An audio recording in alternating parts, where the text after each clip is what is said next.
Welcome back. We're at part 2. All right, so these are the 3 terms that you're going to hear a lot. Well, mostly the third one.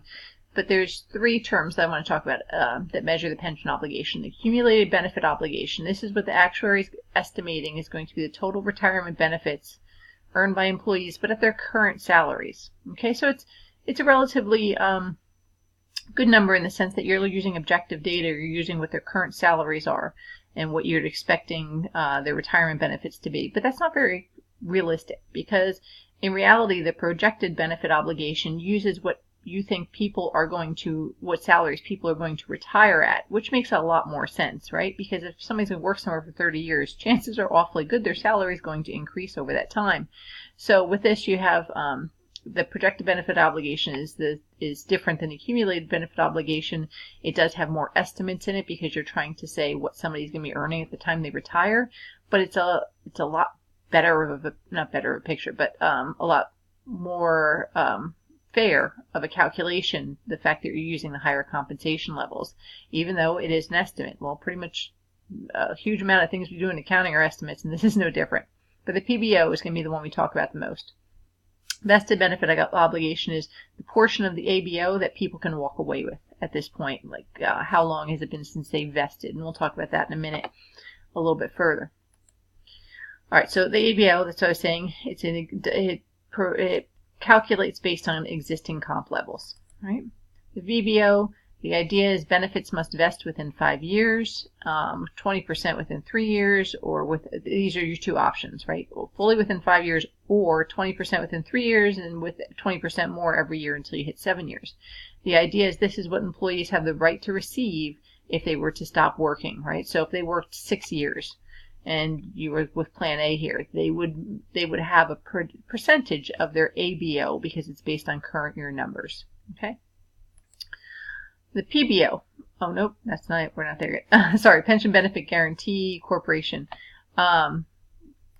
This was designed to protect people's pensions, what they vested, what they're vested with. So the idea is that if there's unfunded pension liabilities, then liens could be on corporate assets, meaning that, a lien could be on their building that they have to pay the pensions, the vested portions that people have earned at this point.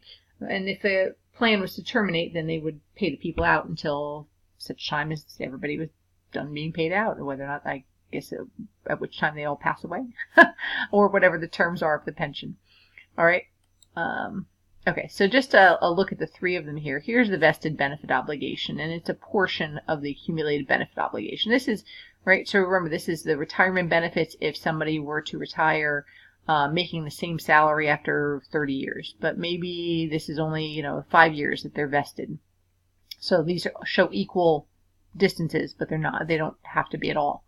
And the PBO is present value of the benefits based on the projected pay increases. And it's definitely the more, as it says, less reliable, but more relevant and representationally faithful. Okay, so all the calculations we are going to do is the PBO, are based on the PBO. All right, so here we go. So this is similar. We talked about this a little bit at the end of the last one, but this is kind of the example we're going to be going through for the next 50 slides. All right. So Jessica Farrow, hired by Global Communications in 2005. Company has a defined benefit pension plan, specifies annual retirement benefits equal to 1.5% times service years times the final year's salary. She's expected to retire in 2044 after 40 years of service. Okay. Her retirement period is expected to be 20 years. At the end of 2014, 10 years after being hired, her salary is $100,000. So let's break this down for a second. She's been working for 10 years. Her salary is $100,000. She's expected to work another 30 years, and then she's expected to receive a pension for 20 years beyond that. Okay? The interest rate is 6%. The PBO, the company's actuary, says that really her final year salary is projected to be $400,000. Okay? So this information is carrying us through for quite some time. Oop, too far. All right. So it's funny because this is literally the example I had drawn in my notes without the actual, so I don't know if somebody was looking over my shoulder from when I used to do this with a different set of slides that didn't have this slide in it, so it's kind of interesting. But anyway, all right, so what I was just talking about, right? So here it is. Here's when she started working. Here's where we are right now, 10 years. She's been working. We expect her to work another 30 and then to retire and in 2044 and for another 20 years earn $60,000 a year. Okay, that was 1.5% times 10 years times 400,000. That's where she is today. The 10 years is representative of the fact that she's worked for us for 10 years at this point, right? So right there. And this is her projected future salary, and the 1.5% is just it's a given in this particular problem. Okay, so the idea is she's going to earn $60,000, $60,000, $60,000, $60,000, $60,000 for 20 years we're expecting. Now, it doesn't have to be 20 years. We're just anticipating that's how long she's going to live. So $60,000 a year for 20 years in here. So the question is how much has to be put away at retirement at 2044 in order to give her that $60,000 a year for 20 years? Well, so now is when we start dealing with present value of an annuity, right? So we would look, and this is back to those great present value tables, which you should have in your book somewhere. A present value, our N is 20, because there's the 20 years, and I is 6%. That's the rate that our actuary gave us as the interest rate. So 20%, I being 6%. How much do I need to put away here, 2044? So you've got to discount this series of cash flows back to her retirement date. And it is, we need to have put away for her $688,195 here in 2044 in order to pay for these years. Okay? All right, but that's 2044. How much do we need to put away today in 2014 in order to have that $688,000? So you not only have to discount once here, this cash flow, we have to discount here, we have to discount a second time back to today's dollars. All right, so there's two sets of discounting here, and that's the tricky part. So that $688,195, what we're going to do is we're going to take that $688,195 and we're going to discount it, and we're going to say, what is that in today's dollars? In today's dollars, it's $119,822. Okay, and you can find that rate if you look it up with your N being 30, right? Because she's working for another 30 years, and her I is 6%. So the projected benefit obligation is $119,000 today. We put that away now, over 30 years, she winds up with $688,000. And then that $688,000 should carry her forward for the next 20 years at $60,000 a year. She lives longer than that, the company wins.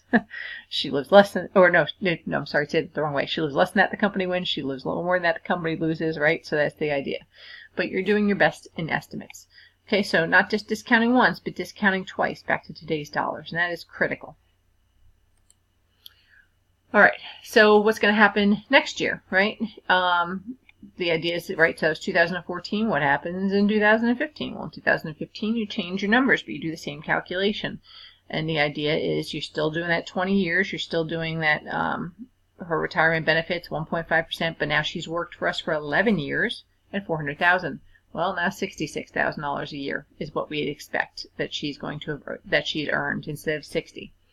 So now we're going to take that. That's $757,000 here. We're going to discount that back, but we're not discounting 30 years because she's worked an extra year. So now we're going to discount that back 29 years.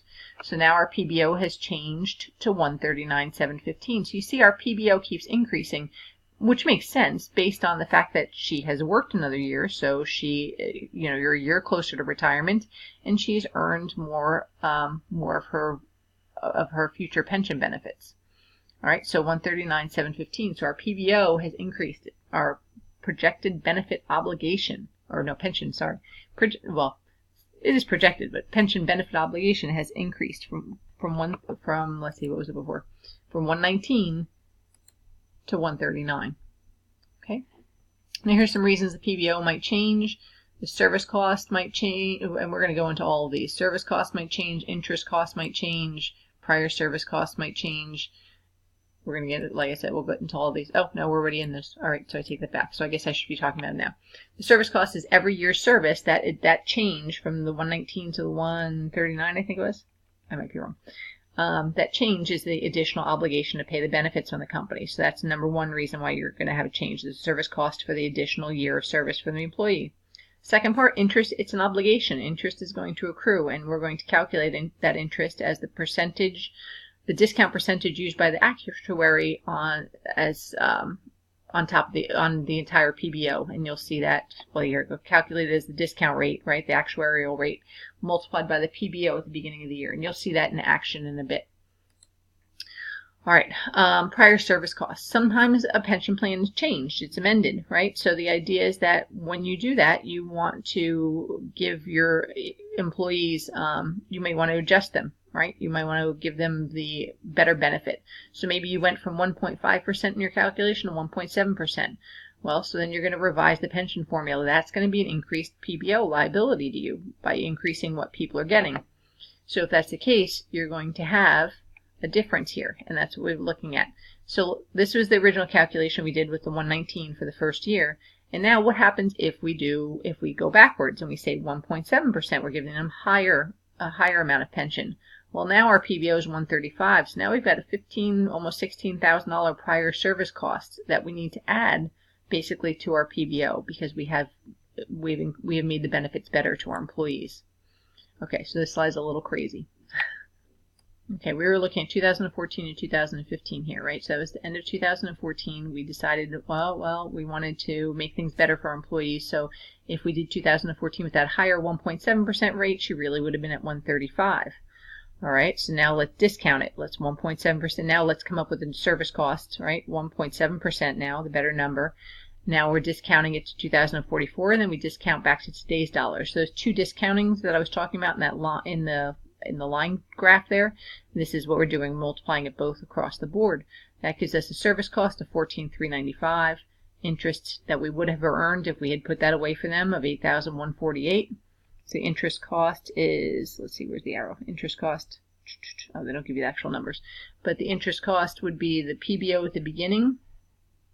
The beginning here, 135,798, what it would have been, 135,798 times 6%. That gives us the interest for this year.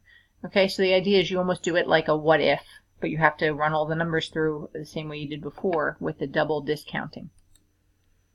All right, so then the next year, the following year, you've got the 158,341, which comes from here. That's the end of the PBO at the end of 2015. And now going forward, you're going to use the new numbers, 1.7%, but your N is 28 because now they've worked for 2 years, right? So you change your number of years to discount it back. Well, the first piece is discounting, right, those 20 years for the annuity, and then this is the second discounting back to the current period. And the idea is now that is the new service cost for this year for this employee and the interest on that obligation, and now the new PBO is this. So the idea is it just keeps adding on, right? The amounts just keep going forward. But the idea is that this previous slide, the idea of this adding this 15,976 was in order to make them whole at that 1.7% rate. Okay, gains and losses. I'm going to have to start a new one of these.